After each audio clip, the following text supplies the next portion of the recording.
Hello friends, আমি beauty চলে এসেছি বিউটিস বেক অ্যান্ড কুক চ্যানেলে। আজকে আপনাদের সঙ্গে একটা গাড়ি থিমের কেক শেয়ার করতে। গাড়িটা আমি প্রথমেই দেখাচ্ছি কিভাবে আমি গাড়িটা বানাচ্ছি। এটা হচ্ছে আমার 1/2 পাউন্ডের একটা কেক। আমি দুই সাইড দিয়ে দুটো পার্ট কেটে নিয়েছি, নিয়ে আস্তে করে উপরে তুলে দিলাম।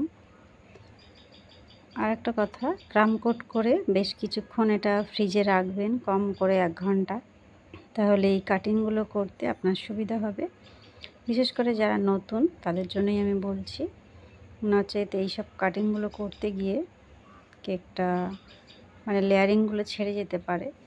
সেই জন্য একটু ভালো করে ঠান্ডা করে নিলে কাজটা করতে সুবিধা হবে। আমি যে অংশটা উপরে দিলাম সেখান থেকে দুই সাইড দিয়ে দেখুন কাটিং করে নিয়েছি। আর এবারে বাকি কাজটা দেখে দেখে আপনাকে বুঝতে হবে আমি কি করছি। কর্নারগুলো কেটে একটু সামান্য একটুখানি করে কেটে শেপ দিয়ে নিলাম। এবারে আমি পাইপিং ব্যাগে ক্রিম ভরে নিয়ে আর একবার এটাকে আইসিং করে নিচ্ছি। কেন কি ডাইরেক্ট ক্রিম দিয়ে যখন ডিজাইন করব তখন মাঝখানে একটু একটু করে ফাঁকা থেকে যেতে পারে, সেই কারণে একটু আইসিং করে নিচ্ছি যাতে আর একটু ভালো করে আমি এটা ফিনিশিং দিয়ে নিতে পারি।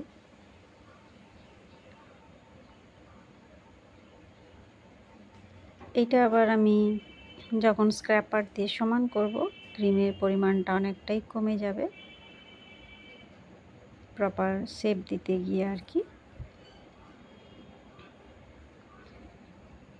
গাড়ি শেপের কেকগুলো একটু পাইপিং ব্যাগ ব্যবহার করলে ফিনিশিংটা ভালো আনতে পারবেন। এখানে প্যালেট নাইফ দিয়ে ডাইরেক্ট ক্রিম দিয়ে অসুবিধা হবে। প্রতিটা কাজ মুখে বলে যত না বোঝাতে পারবো, আমার মনে হয় একটু দেখে দেখে করলে সেটা ভালো বুঝতে পারবেন। এবারে একটু চকলেট গানাশ নিয়েছি, নিয়ে আমি প্রথমে ড্র করে নিচ্ছি গাড়ির কোথায় জানলা থাকে, চাকা থাকে, লাইট থাকে সেইগুলো আর কি। তারপরে আমি এগুলো আবার ক্রিম দিয়ে ডিজাইন করব।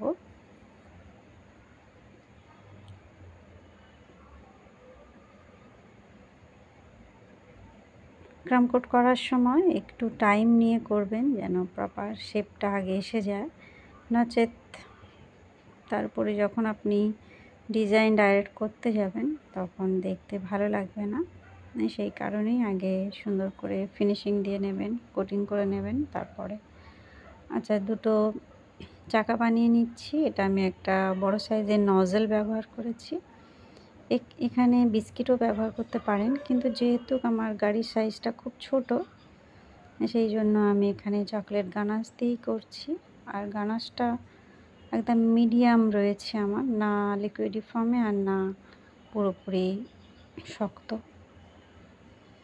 যার জন্য কাজটা করতে আমার সুবিধা হচ্ছে। দেখুন চাকাটা আমি করলাম ডাইরেক্ট গানাশ দিয়েই করেছি। আচ্ছা, যেগুলো আর কি কাঁচ থাকে সেইগুলো আমি সাদা রাখবো আর বাকিটা অন্য কালার দিয়ে ফিল করব। এটা আমি ছোট সাইজের একটা স্টার নজেল দিয়ে করছি।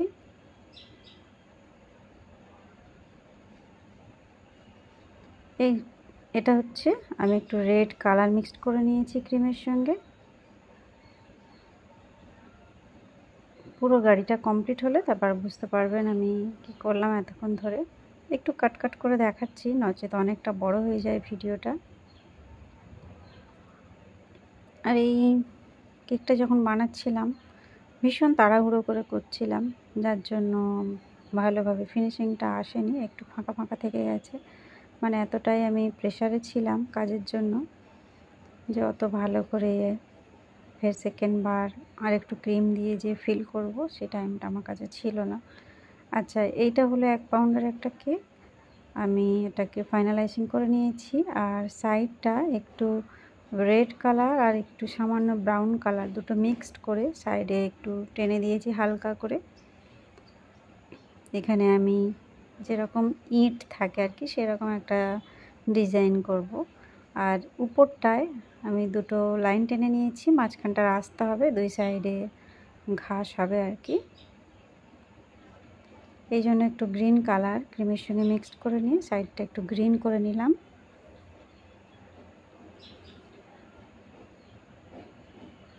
এসব কেকগুলো করতে গেলে সত্যি বলছি অনেকটা টাইম লাগে, বিশেষ করে গাড়িগুলো বানাতে গিয়ে অনেকটা টাইম লাগে, যেটা কাস্টমাররা তো আর বুঝবেন না আপনি কতটা খাটছেন এর পেছনে।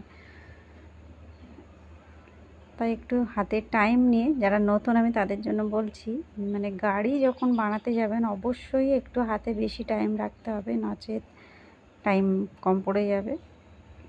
এখানে আমি কয়েকটা লাইন টেনে নিলাম, নিয়ে যেভাবে ইঁটগুলো থাকে আর কি সেই রকম একটা শেপ দিচ্ছি।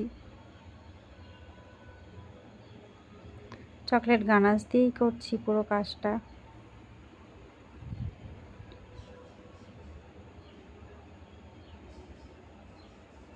গাড়ি থিমের কেক এর আগেও আমি বিভিন্নভাবে আপনাদের সঙ্গে শেয়ার করেছি, কখনো ফন্ডেন্ট দিয়ে, কখনো ক্রিম দিয়ে, বিভিন্নভাবে আর কি বিভিন্ন ডিজাইন আমি আপনাদের সঙ্গে শেয়ার করেছি ইউটিউবে, সেগুলো আপনারা দেখতে পারেন।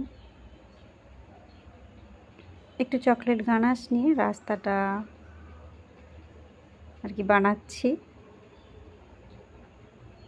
স্প্যাচুলা দিয়ে একদম আলতোভাবে আমি টেনে নিচ্ছি।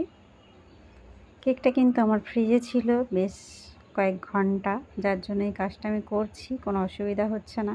কিন্তু এটা যদি ডাইরেক্ট ক্রিম আইসিং করে নিয়ে তারপরে করেন, তাহলে ক্রিম কিছুটা উঠে আসতেও পারে, মেল্ট হয়ে যেতে পারে, অনেক রকম সমস্যা হয় আর কি। একটু ফ্রিজে রেখে ঠান্ডা করে নেবেন। মাঝখানটায় একটু দাগ দিয়ে দিচ্ছি, যেরকম রাস্তায় থাকে আর কি, সাদা ক্রিম দিয়ে এটা করে নিচ্ছি।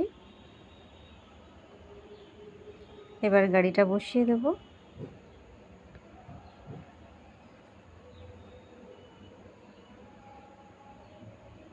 আস্তে করে আমি নাইফটা টেনে নিলাম উপর থেকে নিচ পর্যন্ত, একটা ডাবল দিয়ে দিলাম যাতে গাড়িটা সরে না যায়। কেক হিসাবে গাড়িটা একটু বড় হয়ে গিয়েছে, কেন কি এটা 1.5 পাউন্ডের কেক ছিল। এটা যদি 2 পাউন্ড হতো তাহলে আমি নিচের বেসটা 1.5 পাউন্ড রাখতাম, উপরে 1/2 পাউন্ড রাখতাম। একটু ঘাস করে দিচ্ছি, তার আগে আমি নামটা লিখে নিয়েছি চকলেট গানাশ দিয়ে।